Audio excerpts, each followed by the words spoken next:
4 ദിവസമായി കുടിവെള്ളം മുടങ്ങിയ തിരുവനന്തപുരം നഗരപരിധിയിൽ ജലവിതരണം ഭാഗികമായി പുനഃസ്ഥാപിച്ചു. ഇന്ന് ഉച്ചയോടെ എല്ലായിടങ്ങളിലും ജലവിതരണം പൂർണ്ണ സജ്ജമാക്കാൻ കഴിയുമെന്നാണ് പ്രതീക്ഷ. നഗരവാസികളെ ദുരിതത്തിലേക്ക് തള്ളിവിട്ടതിന്റെ ഉത്തരവാദിത്തം ആർക്കാണ് എന്ന ചോദ്യമാണ് ബാക്കി. ഇന്നലെ രാത്രി 10 മണിയോടെയാണ് 4 ദിവസം നീണ്ട അറ്റകുറ്റപ്പണികൾ പൂർത്തിയാക്കിയത്. പിന്നാലെ പമ്പിംഗ് ആരംഭിച്ച് 2 മണിക്കൂറിനുള്ളിൽ താഴ്ന്ന പ്രദേശങ്ങളിൽ വെള്ളമെത്തി. നഗരത്തിലെ ഉയരം കൂടിയ സ്ഥലങ്ങളിലാണ് ഇനി വെള്ളം പൂർണ്ണതോതിലെത്തേണ്ടത്. ശക്തി കൂട്ടി പമ്പിംഗ് നടത്തുന്നതോടെ ഉച്ചയ്ക്ക് മുൻപ് എല്ലായിടങ്ങളിലും വെള്ളമെത്തുമെന്നാണ് പ്രതീക്ഷ.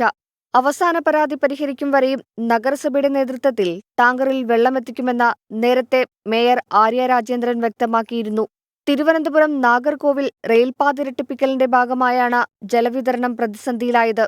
പ്രധാന പൈപ്പ് ലൈൻ മാറ്റി സ്ഥാപിക്കേണ്ടതിനാൽ ഒരു ദിവസം ജലവിതരണം മുടങ്ങുമെന്നായിരുന്നു ആദ്യത്തെ അറിയിപ്പ്. എന്നാൽ 4 ദിവസം വെള്ളം മുട്ടിയതോടെ നഗരവാസികൾ സമാനതകളില്ലാത്ത പ്രതിസന്ധിയെ നേരിട്ടു. വാട്ടർ അതോറിറ്റിയുടെ ഏകോപനമില്ലായ്മയാണ് പ്രതിസന്ധിക്ക് കാരണമെന്നാണ് പ്രധാന പരാതി. പല പ്രധാന വാൽവുകളുടെയും സ്കെച്ചുകൾ ഉൾപ്പെടെ റെയിൽവേയുടെയോ നഗരസഭയുടെയോ കയ്യിലില്ലെന്നതാണ് മറ്റൊരു പരാതി. പ്രതിപക്ഷവും വിഷയം രാഷ്ട്രീയമായി ഏറ്റെടുത്തിട്ടുണ്ട്. കൂടുതൽ രാഷ്ട്രീയ ആരോപണങ്ങളും പ്രത്യാരോപണങ്ങളും ഈ ദിവസം പ്രതീക്ഷിക്കാം. കുടിവെള്ള പ്രതിസന്ധിയുടെ പശ്ചാത്തലത്തിൽ നഗരസഭാ പരിധിയിലെ വിദ്യാഭ്യാസ സ്ഥാപനങ്ങൾക്ക് അവധി പ്രഖ്യാപിച്ചു. 24 തിരുവനന്തപുരം.